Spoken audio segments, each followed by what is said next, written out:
స్వాగతం. శర్మ గారు, ఈరోజు లింగాకారంలో ఉండే శివుణ్ణి కొలుస్తూ ఉంటాము. అంతేకాకుండా ఆయన అభిషేక ప్రియుడు కాబట్టి శివలింగానికి విశిష్టమైన అభిషేకాలు చేస్తూ ఉంటాము. ఆ గొప్పతనం గురించి విశేషం ఏంటంటే అమ్మా, లింగాకారము మొత్తము ఏది పుట్టినా ఈ ప్రపంచంలో సాధ్యమైనంత మటుకు అండములోంచే పుడుతుంది. మనం కడుపులో ఉన్న అండాకారంలోనే ఉంటాం. లేదు గుడ్లల్లోంచి, గుడ్లు అండాకారమే. అలాగే ఇంతింత వృక్షాలన్నీ కూడా లింగాకారములో ఉండేటటువంటి బీజాల నుంచే ఉద్భవిస్తాయి. కాబట్టి పరమేశ్వరుడు సమస్తమైనటువంటి సృష్టి మీకు దర్శనం అవుతోంది అంటే ఆయన నుంచే ఇవన్నీ కనిపిస్తున్నాయి అని చెప్పడానికి లింగాకారంలో పూజ చేస్తాం. ఇంకొక విశేషము, ఈ భారతదేశం అంతా కూడా లింగాకారమే. ఎలా అంటే మనము సాధారణంగా భారతదేశాన్ని ఉత్తర భారతము, దక్షిణ భారతము, మధ్య భారతము అని మూడుగా విభజిస్తాం. ఈ ఉత్తర భాగం అంతా కూడా హిమవత్ పర్వత ప్రాంతముతోటి నిండి ఉంటుంది. మధ్య భాగం అంతా కూడా మధ్యప్రదేశ్ నుంచి అదంతా కూడా పైది లింగమైతే, మధ్యలో పానువట్టమైతే, పీఠ భాగము దక్షిణ భారతదేశము అని మూడుగా చెప్తారు. అదే విధానంలో మీరు గమనిస్తే ఈ పడ్డటువంటి నీళ్ళన్నీ కూడా కిందకు వస్తాయి పీఠ భాగం. అందుకనే సముద్రం అంతా కూడా ఇటు దక్షిణం వైపుకి సముద్రంగా పూర్తిగా కింద పీఠ భాగానికి వస్తుంది. అదే విధంగా మనకి మధ్య భాగములో ప్రాక్కు నుంచి అంటే తూర్పు నుంచి మొదలుపెట్టి పశ్చిమంగా నదులు వెళ్తూ ఉంటాయి. ఆ నదులు ఎలా గమనం అవుతూ ఉన్నాయో దీన్ని ప్రణాళిక అంటారు. ఆ శివుడి మీద అభిషేకం చేసిన నీళ్లు కూడా పశ్చిమంగా పక్క నుంచి ఇట్లా కారిపోతూ ఉంటాయి. పానుపట్టం మనం ఉత్తర దిక్కున పెడితే ఆ పడ్డటువంటివంతా కూడా ప్రవాహం అలా జరుగుతుంది అని చెప్తారు. ఇక పైన చూడు, మధ్య భాగం అయిపోయిందమ్మా ఈ నదులన్నిటితోటి. పైన ఉండే శిరోభాగం ఏదైతే కాశ్మీరము మనకి హిమవత్ పర్వత ప్రాంతాలన్నీ ఉన్నాయో ఆ హిమవత్ పర్వత ప్రాంతాల్లో ఈ నీళ్ళన్నీ మేఘరూపంలో వెళ్ళి ఆ శివయ్య మీద అభిషేకం మీద, శిరస్సు మీద అభిషేకమై గంగానదిగా వచ్చి మధ్యలో మనకి ఇక్కడ కలుస్తూ ఉంది. కాబట్టి ఆ గంగానది అనేటటువంటిది పైన లింగానికి అభిషేకం చేసి మధ్య భాగంలోకి వచ్చి కలుస్తోంది. సముద్ర భాగం అంతా కూడా ఈ కింద దక్షిణానికి వచ్చింది. అందుకని భారతదేశం అంతా కూడా ఒక లింగ రూపములో ప్రణాళిక అయి ఉంది. ఈ మొత్తము బ్రహ్మాండం అంతా కూడా లింగము రూపముతోటే ఉంది. అందుకనే ఆపాతాళ నభాంతర స్థలంగా మనం చెప్పుకుంటాము. ఈ అద్భుతమైన బ్రహ్మాండం అంతా లింగాకారం. ఇక నువ్వు అడిగినటువంటి ఇందాక బ్రేక్ ముందు చెప్పినది ఒకటి, తినకుండా ఉండడము అంటే బయట నుంచి ప్రాపంచిక వస్తువులేవి లోపలికి కొత్తగా రానివ్వకు. నిద్రపోకుండా ఉండడము అంటే ఇంద్రియాలు అనేటటువంటివి మొత్తం మనస్సు పడుకుంటాయి. అలా పడుకోనీయకుండా మెలకువగా ఉంచి బయట వస్తువుల్ని లోపలికి రానియకుండా లోపలే ఉన్నటువంటి పరమేశ్వరుణ్ణి చూసుకునేటట్టు విధానంలో జాగరూకుడివై ఉండు అనేటటువంటివి ఈ రెండు కూడా ఆ స్వామివారి యొక్క అద్భుతమైన ఘట్టాలు.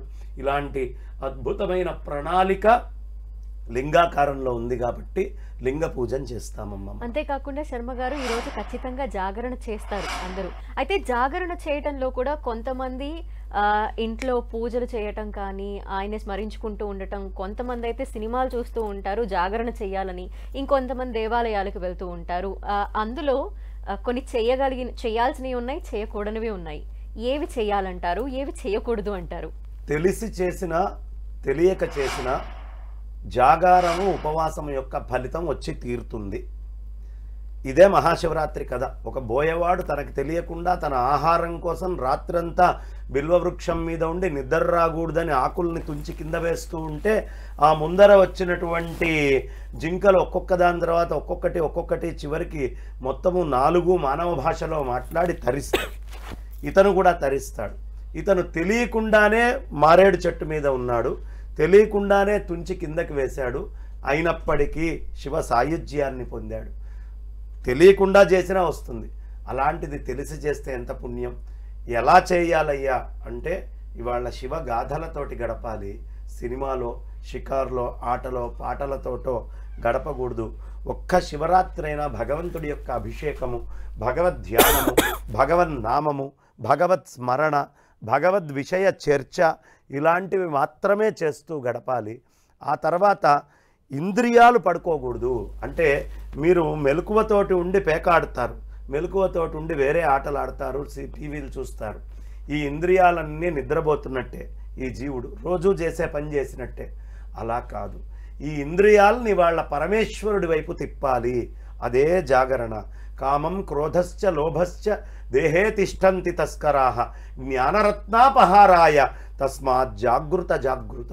కామము, క్రోధము, లోభము నీలో దాక్కోనున్న దొంగలు, మెలకువతోటి ఉండి వాటిని నువ్వు దర్శించు అనే విషయాన్ని అక్కడ బోధ చేస్తూ ఉన్నారు. ఇంకొక గొప్ప విషయం ఏమిటయ్యా అంటే ఆహారం ఏమీ తినకుండా ఉండడము.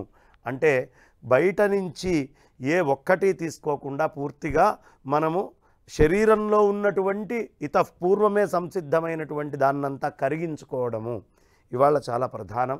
దీనికి సంవత్సరానికి 2 రోజులు, ఈ 2 రోజులు ఎప్పుడు ఆహారం తినకుండా నిద్రపోకుండా ఉంటే అనారోగ్యాలు దగ్గరికి రావు.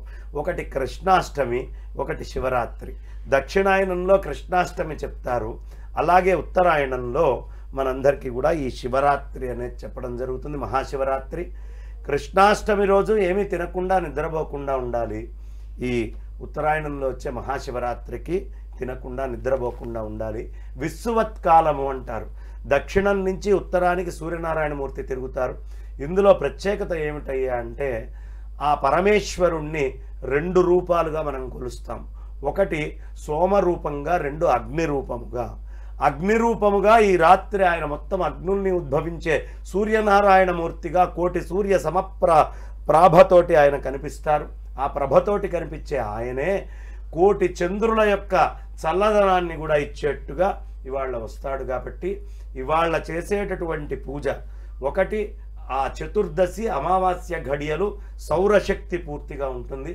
చంద్రశీతలమైనటువంటి తత్వము అర్ధరాత్రి 12ంటికి ఉంటుంది. కాబట్టి ఈ రెండిటిని సమన్వయం చేసేట్టుగా ఆ స్వామివారికి మనం ప్రత్యేకంగా అభిషేకాదులు చేస్తాము.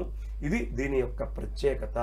ఈ 3 కాలాలని మనం ఎప్పుడూ మర్చిపోకుండా ఆ పరమాత్మని ప్రార్థన చేసుకుంటూ ఉండాలి. ఇదే ఈ విధమైనటువంటి అర్చన చేయటంలో ఎట్టి పరిస్థితుల్లో తాగుడు, మాంసాదులు లేదు ఇతరమైనటువంటి ఆహారాదులు ఈ ఒక్కరోజు ఏవీ తీసుకోకుండా పూర్తిగా శరీరాన్ని శుష్కింపజేసి తెల్లవారుజామునే స్నానం చేసి చక్కగా 12ంటికి రాత్రి ఉండేట్టు అసుర సంధ్య వేళలో కూడా, అంటే చాలా విశేషంగా మనము ప్రదోషకాలము అంటాం, ఆ ప్రదోషకాలంలో కూడా శివుడికి అర్చన చేస్తూ ఈ రోజంతా కూడా త్రిదళం త్రిగుణాకారం త్రినేత్రం చ త్రియాయుధం త్రిజన్మ పాప సంహారం ఏకబిల్వం శివార్పణం అని ఒక బిల్వాన్ని శివుడికి పెట్టి అన్ని నీళ్లు శివుడి మీద పోసి ఆ అగ్ని అదేవిధంగా సోమరూపాలతో ఉన్నటువంటి స్వామిని కొలవటమే ప్రధానమైనటువంటి ప్రణాళికగా ఇవాళ జీవించాలి.